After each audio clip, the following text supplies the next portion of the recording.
Ladies and gentlemen, welcome back to a brand new video. Congressional Democrats have traveled and landed successfully today in El Salvador. We're going to take a look at the brand new reporting by NPR, and then we're going to take a look at the reporting, or a statement from the family members to Democratic congressional members. The article is titled, House Democrats Land in El Salvador Demand Abrego Garcia's Return.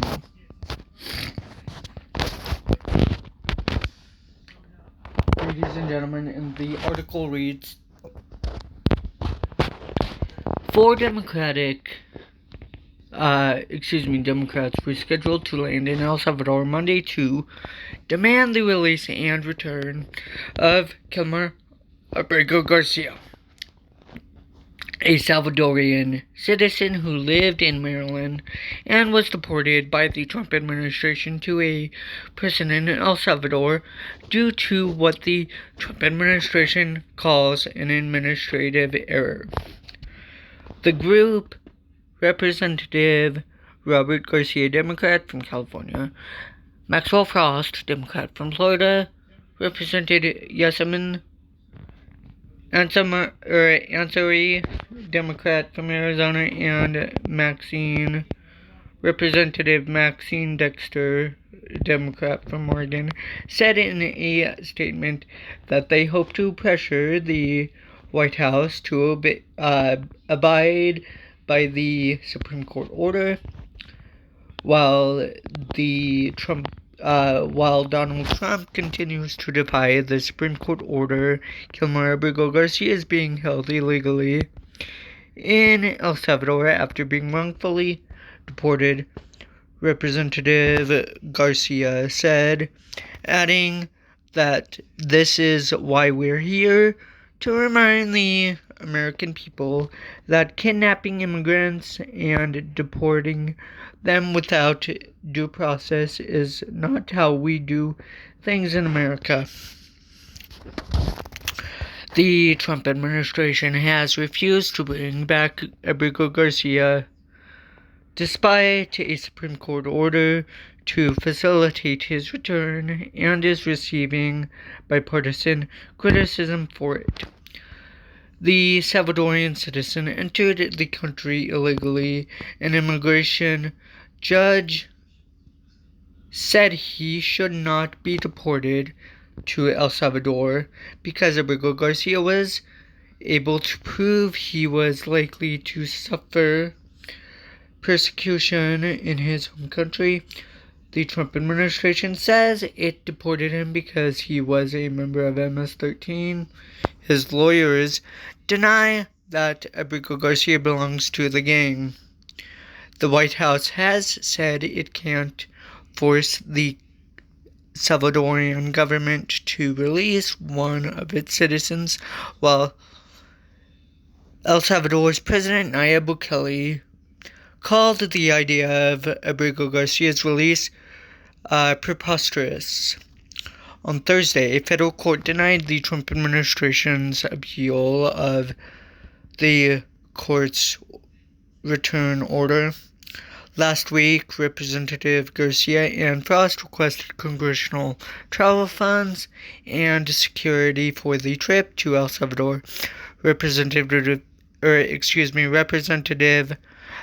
James Cormer, the Kentucky Republican who chairs the House Oversight and Government Reform Committee, rejected the request. Representative Mark Green, the Tennessee Republican who chairs the House Homeland Security Committee, said Thursday he'd also deny any such request. The group's visit to El Salvador is not a taxpayer-funded caudal trip. The Trump administration, the trip by House Democrats comes after a long and bipartisan series of visits to El Salvador by U.S. government officials. Starting in early February, Secretary of State Marco Rubio visited Salvadoran President D-Calif's residence.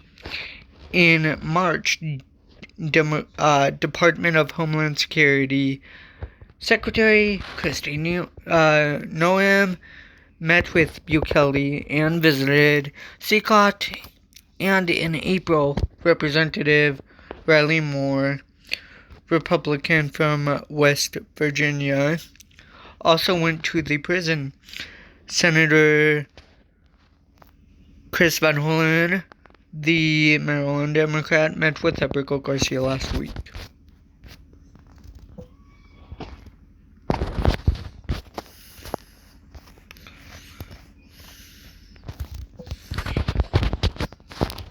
Ladies and gentlemen, this should be a long, unfortunate road that we have to unfortunately go down.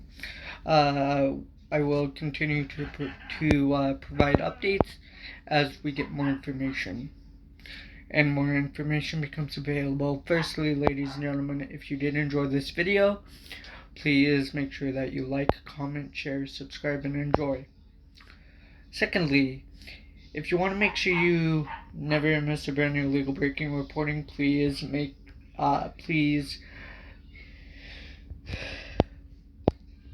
be sure to hit the bell icon that is right next to the subscribe button down below here on the right hand side of the subscribe button, and hit the all notifications options. Secondly, ladies and gentlemen, if you want to make sure that you also never miss a brand new legal breaking reporting, please follow me on my social media platforms. That'll be linked down below. I am on Instagram, Snapchat, Threads, as well as TikTok. Thirdly, ladies and gentlemen, please help me reach and achieve the overall channel goal of 160 plus subscribers. The reason why I'm saying 160 plus subscribers is because right after we reach and achieve the overall channel goal of 160 subscribers, we have more subscribers to reach and achieve right after we reach and achieve 160 subscribers.